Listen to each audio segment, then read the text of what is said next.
Hi, everyone, and welcome to Golf's Next Gen, the official podcast of the American Junior Golf Association. My name is Tim Jackman. I am the Vice President of Communications. That is Thomas Harrison. He is in charge of operations duties and lifting heavy things. We got Justin, producer, over there, and then Hayden, our assistant producer, I guess, over there behind that camera. Nailed it. Yeah, exactly. So how are we doing today, Thomas? We're doing great, Tim.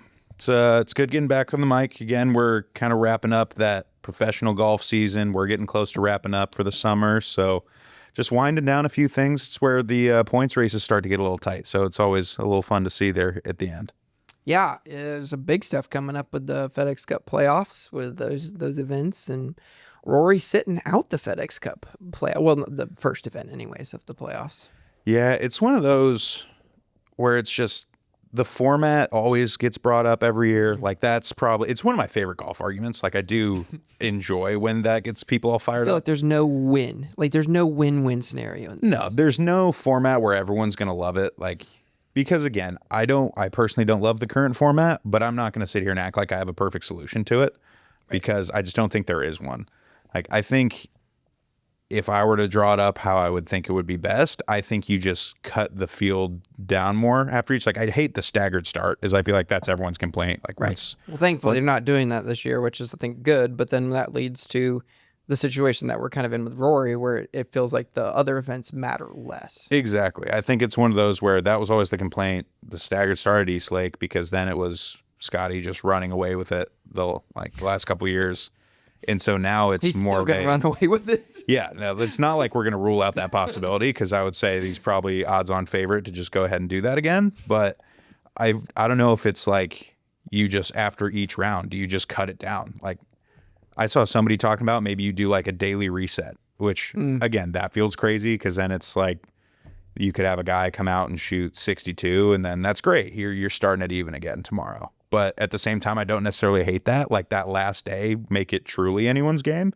I think that'd be kind of a cool option. But yeah, let's just we'll make see. it like NASCAR, where like after every so many laps, there's like points on the line for leading. Just put like 500 grand on the line after each round. Tim, I had no idea where you were going with that. I was like, what are they doing NASCAR? I was like, are the guys just dropping out of the race? Or? No, they have to take golf carts around. How fast can they drive the golf course? That would be sick. We did a golf cart race. I don't hate that. I do agree. I think it's just tricky. I don't think it. I would love to see match play incorporated into it, but then you get into the argument of, well, what happens if Scotty has a bad day or whatever, and he's completely out of it because he gets eliminated on day one. So that's like tough just from like a ratings and TV standpoint because you want your best players obviously in it right there till the end. But I love match play, and I kind of wish we did more of that. And with going away from some of the events that they've gone away from with match play, I feel like it needs to come back in some form or fashion. Yeah, I feel like obviously losing like the WGC, the Dell match play, like that was a huge win on the schedule because it was never the biggest event, but like I said, people love the head-to-head competition. That's why the team events are so big. It's not as much the team aspect of just like you get that last day, especially those singles matches. Like that's what everyone wants to see. Like you want to see the best on best going at it in that, like I said, 18 holes that truly matter, where it's like not always do you get that at the end of a tournament. I mean, you look at these past couple weeks and some of the winners have just been running away with tournaments. Like Cam Young ends up winning by 8 shots. And it's like, that wasn't close that final day. Like none of that final day. It's like, oh, can he get it done? He had a 4-shot lead coming in. Yeah. After like 6 holes, you're like, all right, it's right. In 4 hours, we'll see him holding the trophy. But like, there was never really a competitive chase there at the end. Yeah, and I feel like you're always going to get into that. Like I said, there's no like win-win situation here. So I feel like you just need to keep trying different formats. I kind of like the idea of changing it up until you find one that works. And I still think that we need to have match play in there at some point. Yeah.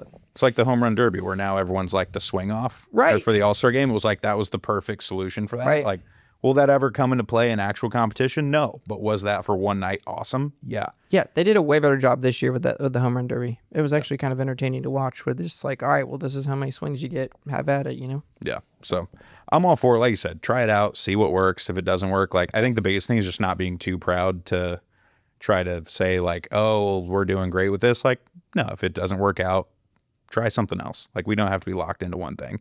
I get there's a lot of money on the line, so it's obviously a little more difficult. A lot of money. But at the same time, like, figure out what's going to work best. Because the old system at first, it started out great and then it just got a little stale. But I think part of that was, like we said, you just saw people running away with it. And so you get to the last day and it's like, yeah, nobody else is really in Scotty this. won by 20 shots. Yeah. So it's like, well, God forbid Scotty's just the best golfer on the planet and just can't lose. So it's tough. Right. I'm telling you, 500 grand after each round. I don't know when there's that much on the line now. I don't know if the 500 is going to be that enticing. Okay, make it $1 million. I don't care. Okay, now we're talking. Just start throwing these numbers around, Tim. Make it happen. Yeah, okay. Oh, geez. We also had the AIG Women's Open this weekend, so always love to see some of those. Again, those golf courses across the pond, if you will, are always entertaining to watch. So we've been talking a lot about that, but it really is, like, again, I'm glad the women's game has that little stretch where they're over across the pond, because the style of golf we've talked about several times is so cool. But even seeing, like, it's just so much different than what you're getting over here in the States. Like, even the link style course we talked about it a little bit last time, but it's just different. You can't recreate it over there. Like, there's a reason that's the way golf was played over there. It's just so conducive to it with the wind and everything. But you get some cool moments from the links. You see the people putting from 40 yards out in the fairway. Like, it's so much fun. And there were a lot of cool moments. I don't know if you saw the hole-in-one, the little bank shot there, but that was one thing that was like, I don't know if I've ever seen that. Do we need to do a little rules of golf there, Thomas? I know you know this. Had this come into play at the PGA Junior last week. Not the hole-in-one ball in the hole, but simple enough. Your ball's in the hole, it's holed. Great for you. Doesn't matter what it hits on the way in? Doesn't matter what it hits. As long as nobody intentionally hit it, you're fine. It can bank off anything. But that player's ball was just sitting there. They're going to replace it. They probably wish they had been on the opposite side of it, but she was like 8 inches away herself. So probably a little deflating too, being like, wow, I just threw a dart and then she just drops that thing inside of me. Yeah. So that is tough, but hey, cool moment, cool video. Yeah. Yeah. Definitely cool. And it caused a little turnover in the rankings too, with Nelly dropping out of the #1 spot there and some stuff too. So some interesting movement there on the women's side of things. And that kind of leads us into our guest that we have coming up today too. We this week we announced the captain for the Ping Junior Solheim Cup U.S. team. So we're lucky enough to have Morgan Pressel on with us today. And Morgan's played in quite a few different of those major tournaments and lots of different stuff throughout her career. And now she's doing broadcast and things too. So she's quite decorated in her own right, but really awesome to have her as the captain of the team, and excited to kind of talk with her today too. Yeah, no, very excited. I mean, she seems like one person who's just very excited to be in that role. Yeah. It's not just she took the role as just, oh, they offered me to this would be kind of neat. Like, she's very invested in it. Like, she wants to make this a great experience for everyone. And I'm looking forward to talking with her about it and getting her thoughts on, how does she do that? How does she make those experiences so positive, and what positive experiences did she have? Because obviously she had to have great experiences with it to be this excited to jump into that captain seat. So very cool to have her. Very cool to have somebody so invested in the team and the event, especially with somebody who's had as much success as she has. So very excited to talk to her, and very excited to then watch this team kind of grow and build and get over to Amsterdam next year. Yeah, absolutely. Well, let's go ahead and bring her in, and we'll get it started. Thank you so much for joining us today, Morgan. We really appreciate you coming on and chatting with us. Yeah, thanks. Honored to be here. So obviously being named the captain of the U.S. Junior Solheim Cup team is pretty special. I think it's probably extra special given the fact that you played in the Junior Solheim Cup. So talk about that. Let's start there. What does that mean to you?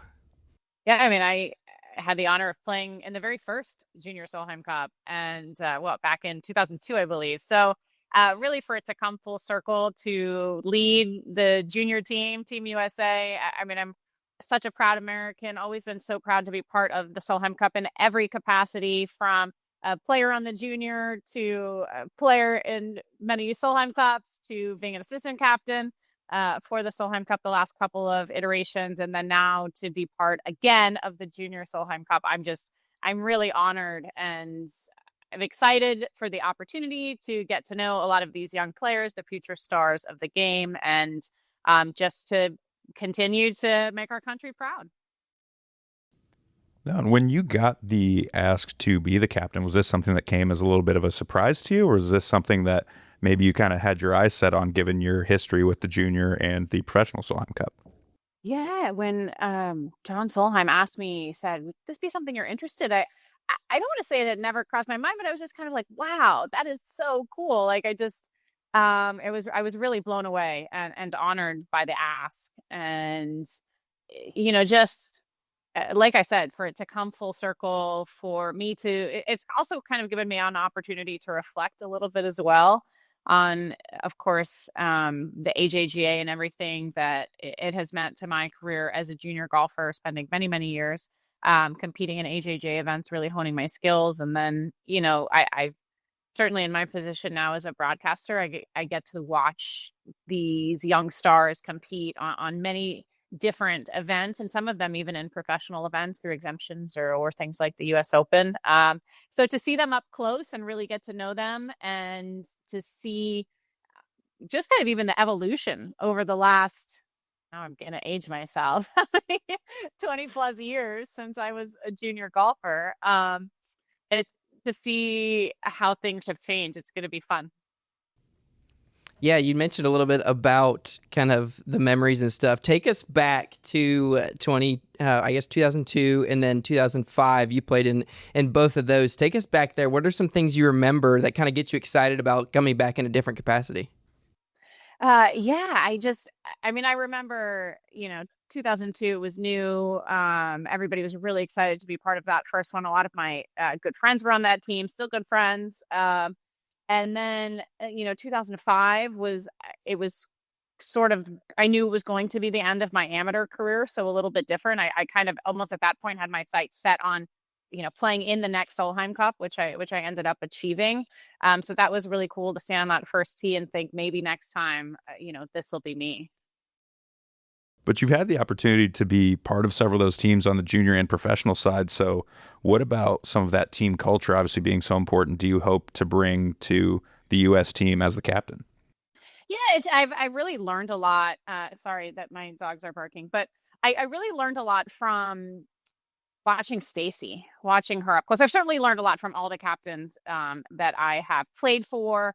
And, I've watched all of them have very different skill sets in terms of everybody has been so different, but also brought people together. And I think that's, kind of an interesting part of leadership is we all have very different personalities, but how do you then bring all these youngsters together to really thrive in the environment? I mean, I think my goal is to make it so that they have the best time, the best memories. I mean, yes, everybody wants to win. I want to win. I'm a competitive person. We want to come home with the trophy. But at the end of the day, I don't remember the winning and the losing. I remember the memories that we all had together, the dinners that we had as a group, all those different little interactions. And I mean, I remember even last year when we were in the team room and Beth Daniel walked in with the team with the trophy. Like that was so cool. And I remember, I believe it was at Interlochen. We walked out of opening ceremonies, and we walked right into the team locker room. And I don't think that was even planned. I think it was kind of an impromptu thing. Maybe it was more planned than I thought, but I feel like we just kind of like followed them in. And I remember that being so cool. Like here we are with the main team, and so kind of those experiences for the juniors who no doubt one day, I'm sure many of them have their sights set on potentially Solheim Cup or at the very least, certainly meeting some of their idols. So ways to have so much fun with the junior Solheim Cup aspect of it, but then also that kind of bridge of a couple days tying it into the main event. Yeah, you mentioned some of the people that you or the other girls that you met on your team, on those teams, and how they've kind of become friends and just maintained that. Talk a little bit about those relationships, because that's something we hear a lot when we talk to former AJGA players is the relationships they formed. And I know there's a number who you are still very close with today. Yeah, I mean, so many of the players that I grew up playing AJGA junior golf with, no question. I mean, you kind of get that bond as you go through those ranks together. It kind of, hone your skills together on all the different levels, and then eventually make the jump to professional golf together. And of course, on the American side, then now, Solheim Cup, even those on the European team. Like I grew up in junior golf with them, and so I remember competing against them, many many years ago. But that's really, and I think that's what I want to bring out in these players is that's really at the end of the day, golf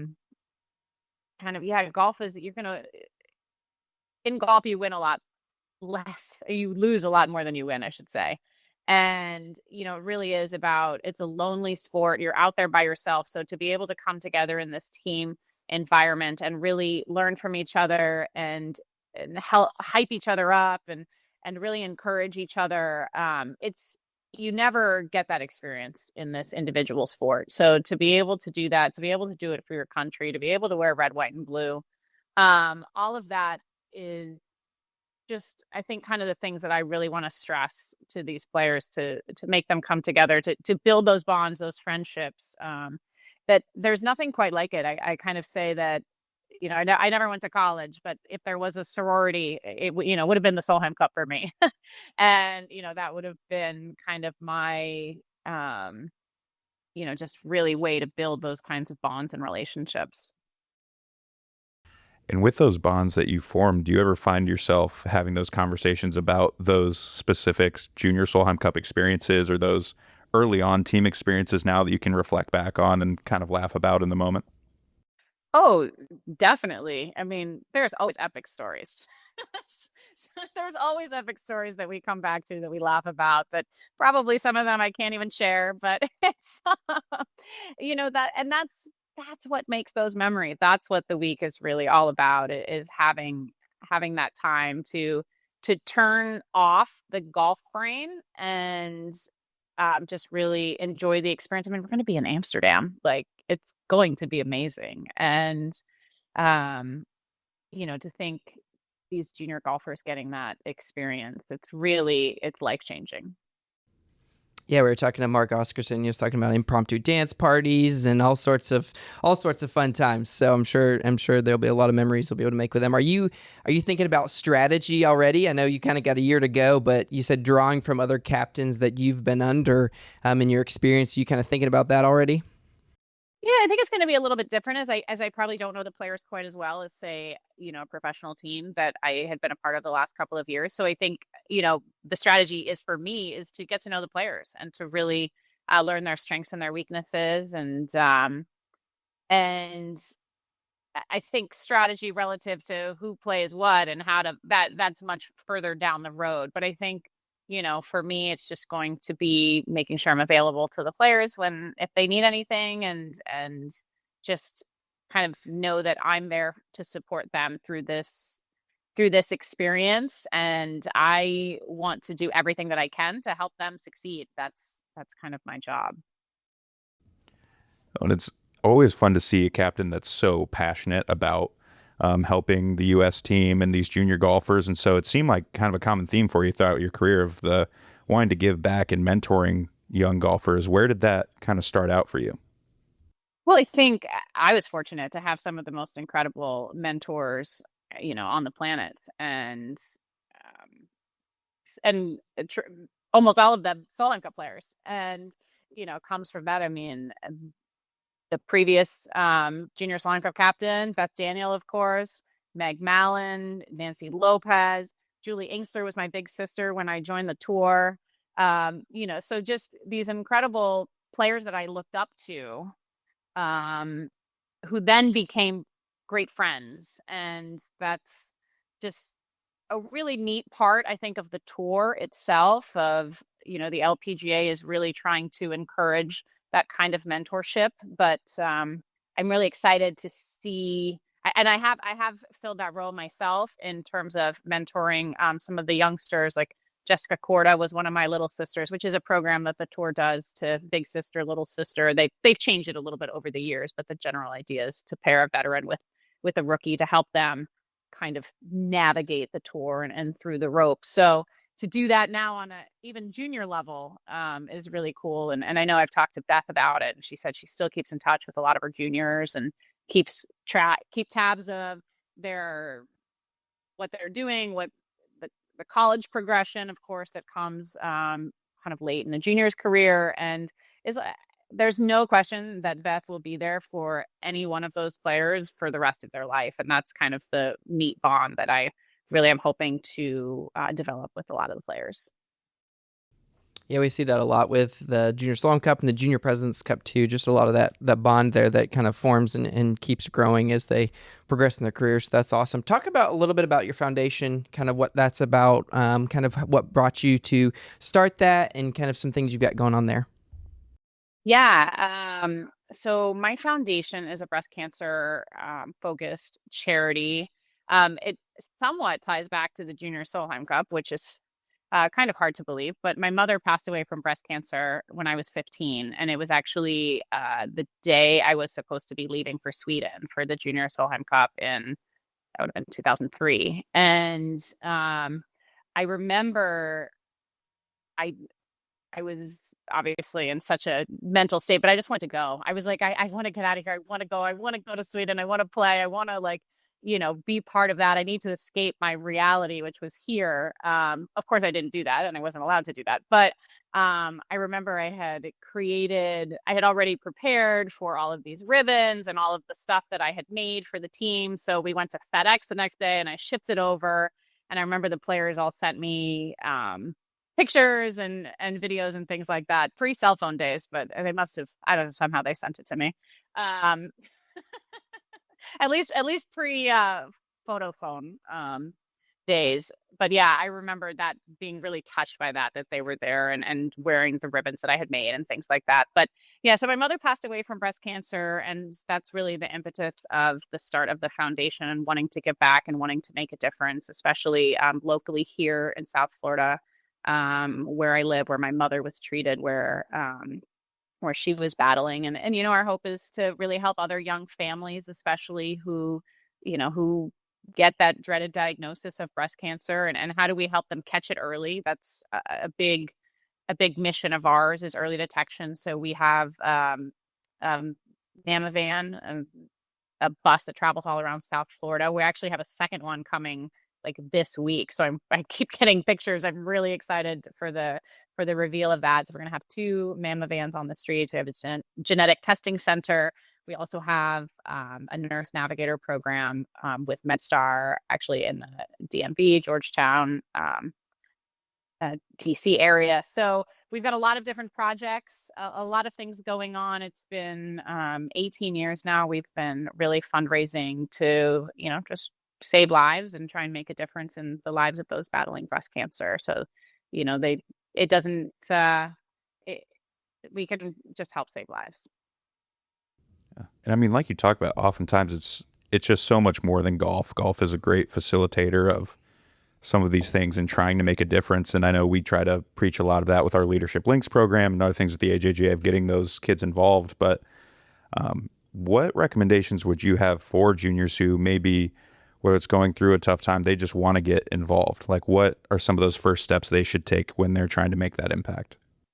Yeah, I think step one is passion. Step one is, the desire to want to do something. I'm certainly would say that I was fortunate my grandfather was very involved as well when we first kind of started. I mean, when my mother was, even when she was, diagnosed and battling and going through all of this, like, I knew I wanted to do something, and having golf and that natural platform is helpful. I mean, what do all athletes do when they want to raise money? They have a golf tournament.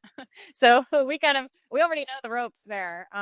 So just really find your passion, find maybe other people in your community who want to get behind you, who want to help you. I mean, we've certainly grown tremendously over the years. Not everything starts with, a big bang. It definitely grows gradually. So start somewhere. Start, even if you want to ask people, this is a great way to start for a lot of these juniors. It just kind of came to me, but like, do a pledge program. I'm playing in this tournament. I want to raise money for whatever your passion might be. Will you pledge $10 for every birdie that I make? Or, ask your friends and family to kind of participate that way. Start, no impact is too small. So anything that you can do, I think really the number one thing when I tell people who are interested and potentially fundraising or making a difference is find your passion, find your voice, and then figure out how to get it done.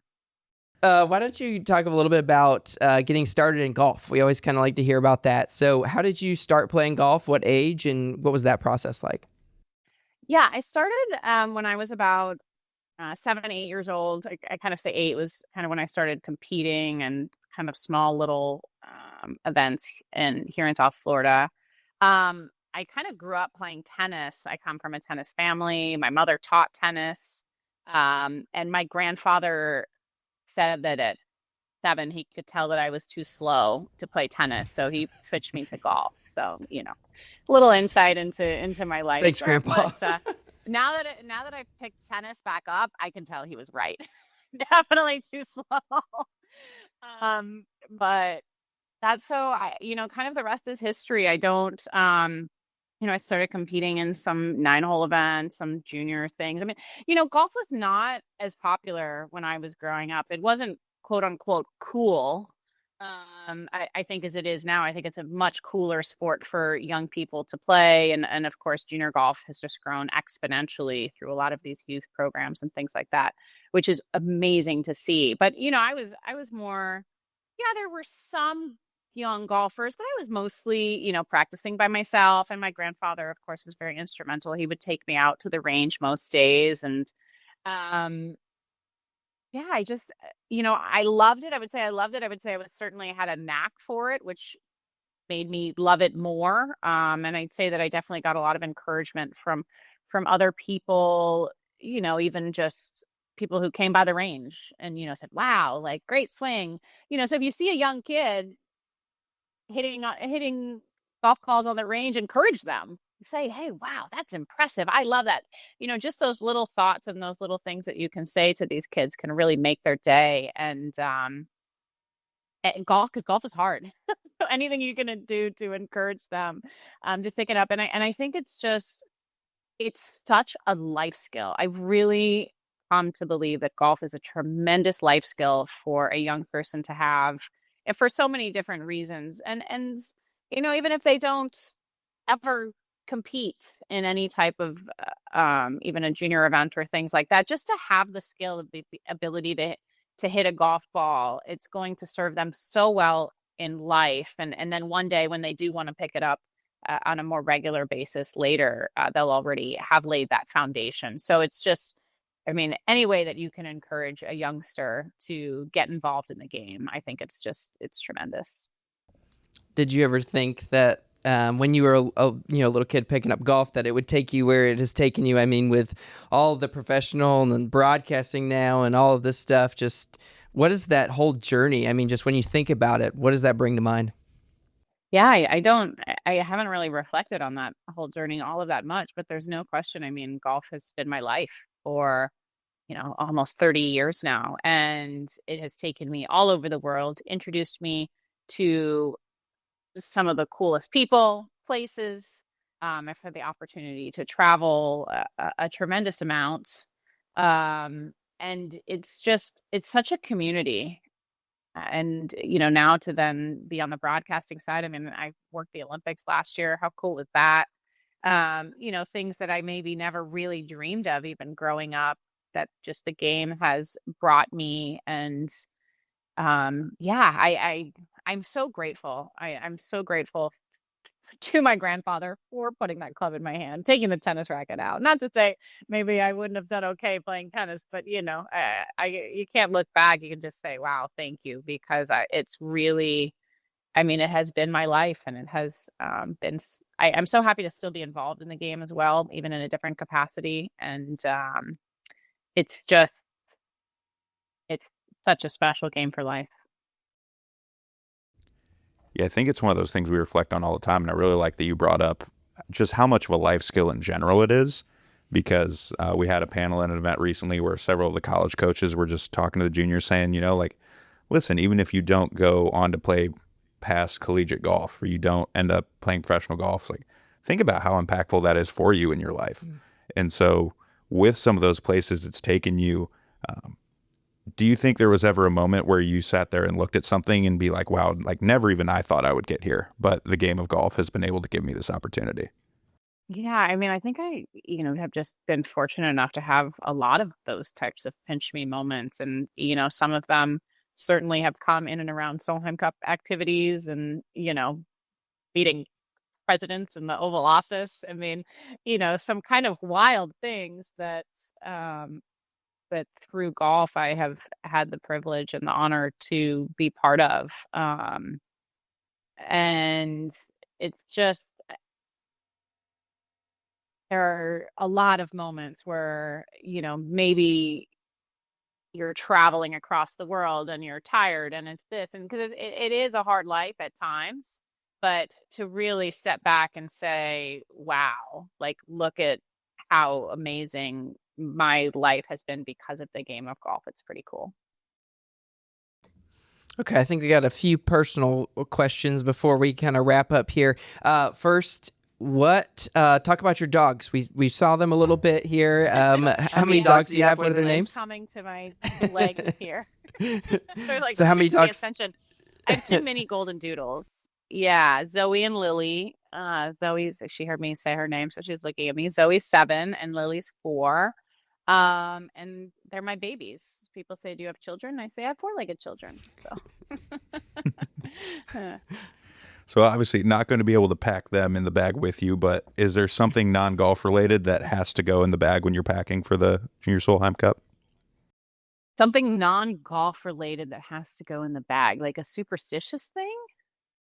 Could be superstitious, maybe something you just can't live without. It's just got to be on your side at all times. Okay. I do not travel anywhere, and my friends will laugh when they hear this, without a steamer. And I have a special one for European outlets because it's a different voltage and you can't use the one that I use here. So I do not go anywhere without a steamer. That is in my bag at all times. It's right up the AJGA alley. Nice, clean, pressed all the time.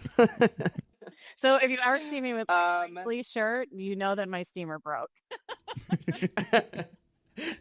If we handed you the aux cord during these Junior Solheim Cup practice rounds, what are you going to play? Oh, it's Taylor Swift. That was an easy one. Yeah, that one, I feel like that's probably 90% of the answer we get. So, That was an easy one. Good for her across every sport. I feel like that's pretty universal. People love some Swiftie. It'll bring us all together. I mean, I remember Asterisk last year in our team room, just going back to some nostalgic track on the jukebox. It was fun. It was fun to listen to her. Who is the funniest person you've been paired with on tour? The funniest person? I don't know. We're all pretty serious when it comes to competition. Oh, that's a tough question. I don't know if I have a good answer for that one. Jane Park, probably, or Jane, Tiffany Joe, the two of them, the dynamic duo. Two of them are hysterical together. Years from now, when people look back on you being the captain, what do you hope that they remember? I just hope that they remember a fabulous time, great experience. Hopefully, a great relationship in that sense that lasts for many years. That would be kind of my goal and my dream. Good. Well, no, Morgan, we really appreciate the time. We thank you coming on, and we really appreciate you taking the opportunity to be the captain of the U.S. team here for the Junior Solheim Cup. I know it's going to be a memory that these girls will absolutely never forget. Love that you're so excited for it. I know we may be even more excited just having you with, because this is going to be a great opportunity. So cannot thank you enough. Thanks. I'm honored, and I can't wait. Go USA. Thanks, Morgan. We appreciate it. So big shout out again to Morgan for coming on and taking some time to talk with us. It's just, I said it a couple times to her, but how cool is that she is that excited to come be the captain for us? Because and we've had great captains, but I feel like she just has a little bit of fire that maybe we haven't seen before from somebody being the captain of the team. And I think that's really going to fire up the girls and should make for an interesting competition out there. Yeah, she was all decked out in USA gear, and she'll be I mean, first U.S. team participant to come back and be captain, so that's huge. I was looking up some of her like stats and stuff. She actually went over the course of the 2 Junior Solheim Cups that she played. She went 4-0-2, so she technically never lost a match when she was playing. So I'm sure that kind of provides a little extra motivation for her. Pretty decorated AJGA junior golfer as well. Won 13 AJGA tournaments, including Invitational, Rolex Junior Player of the Year, 5-time Rolex Junior All-American, all that stuff for her. So Yeah. I'll be interested to see how the Junior Solheim Cup goes. The U.S. kind of won in a landslide when we had it in, last year, I guess. It's kind of a landslide, but the Europeans always do better when they're on their home turf. Yeah, I feel like you see that across all levels, whether it's Junior Solheim, Ryder Cup, Junior Ryder Cup, you name it. It's just one of those where obviously you're going to be a little more comfortable on home soil, but I feel like especially for those European teams, it just always seems to be that much more special to them. Like their worst nightmare is the United States bringing that home on their home soil. Yeah. So I think they're going to be fired up. It's a good, I mean, the European women's side of golf has been unreal the last couple of years. From what we've seen coming over and playing in our events at the collegiate level, professionally, obviously. I think Annika kind of inspired a generation of young golfers that has just come out and been incredible.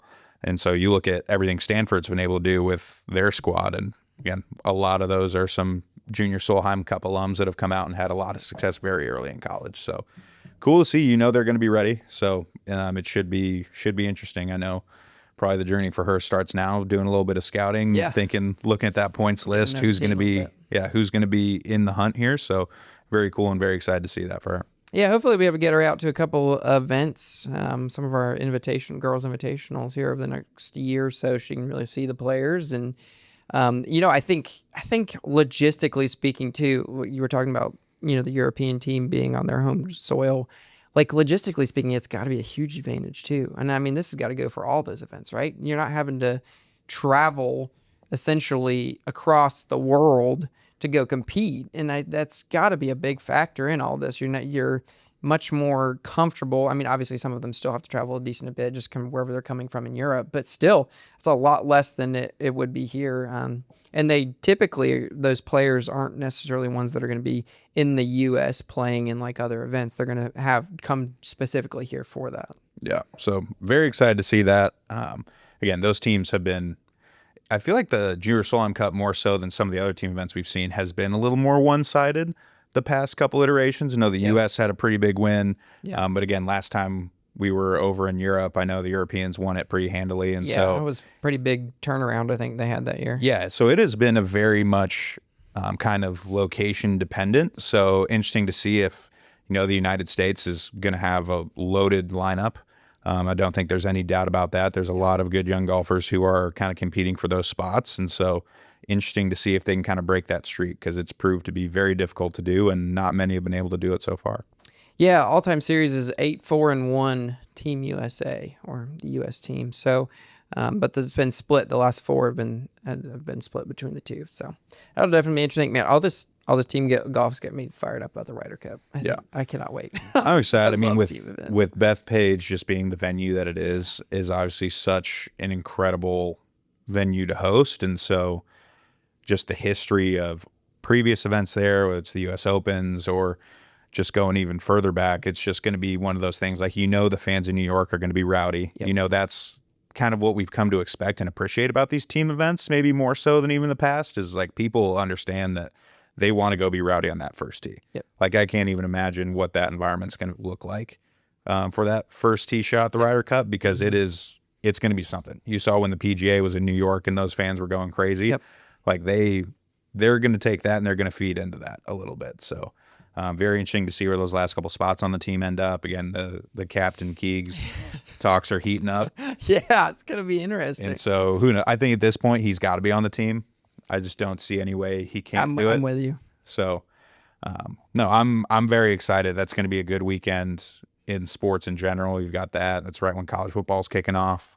Cannot wait. And so that's just an all-time, like, sit on the couch and just rot for a couple days watching golf, watch some football. It's just going to be a great setup. Yeah. Football's back. Can't wait. Needed that. The other thing I wanted to mention too is that we announced last week actually that we're going to be holding our first event in Hawaii, first AJGA tournament in Hawaii. The Hawaii State Golf Association, we're kind of partnering up with them, and they're really helping us out, kind of get connected on the islands and coming up with a great event. But that's going to be a huge thing for the AJGA. Obviously, we've been around for almost 50 years, and that's the first time that we've had an event there. There's gonna be quite a few opportunities for local Hawaii players to play in that event, to really get some exposure and just really further our mission. So that's gonna be a pretty cool event. Yeah, I mean, it's one that since I've been at the AJGA, everyone has always talked about. We've obviously been trying for years to get there, and really everything's just kind of come together. So I think there's going to be a lot of the membership that is excited. I know just from my experiences talking with some of those Hawaiian players that come to the continental U.S. to kind of compete in some of those events, they've always asked like, hey, is there a plan of getting anything in Hawaii? What's going on? And it's always been kind of the same answer of like, hey, we're trying, but it's just we haven't been able to make something work and get something set in stone. So very cool to see it finally get solidified here, give those opportunities, because again, it's going to give a lot of players an opportunity to get some exposure that maybe just logistically can't make it work to come over here for the summer and compete. So I'm very excited to see that. I know that's one I would anticipate getting quite a few applications over in the player services department for that one. I would imagine there's not too many kids who wouldn't want to take the trip over to try to play. Yeah, we made the announcement last week, and my contact information was on the announcement. I've already gotten 4 emails from juniors asking how they can get into the event, which is pretty wild. I'll be over there for that one. I figured I'd take one for the team and do some comms work. Tim going to the cool island spot? What? I mean, somebody's got to do it, right? Now, once we check Hawaii off the list, though, then we got to go to Alaska, right? We got to figure this out. I've been pitching the 24 hours of golf. I've been pitching like we can just do tee times for like 8 hours, just going at it. Biggest field we've ever had. Never gets dark certain times of the year there. Just keep it rolling. Hey, maybe that's for another podcast episode. Again, Tim, ideas guy. I've pitched it. We'll be in talks. My people will talk to their people. Okay. Okay, I'll have you call them. So. Oh, jeez. Okay. Well, that's all I got. You got anything else, Thomas? No. Very excited again for Morgan coming on board. That's just, we always want to get people involved. It's so cool when the event hosts get so behind their events, but again, it's just there's a different feeling with how excited she is for it. And like you said, this is everything coming full circle. The first participant in one of these team events for us to come back and captain is like, that's what it's all about. Like that is exactly what we're trying to do across the board. So to have her kind of break that barrier, cross that threshold is going to be something super cool for us. And hopefully it leads to a lot more alumni coming back and contributing in that aspect. Yeah, it won't be long before some of these other U.S. teams, stuff like that starts happening too. So pretty cool for sure. All right. Well, if you've made it this far in the episode, we appreciate you listening. Make sure you follow us on social media, Instagram, Facebook, TikTok, LinkedIn, and X at AJGA Golf. And then make sure that you like, subscribe, and leave us a 5-star review wherever you're listening or watching this as well. But Thomas, thanks for your time today. Appreciate your contributions and hope you have a great rest of your day. Hey, you too, Tim. Always a pleasure. Always a pleasure, Tom.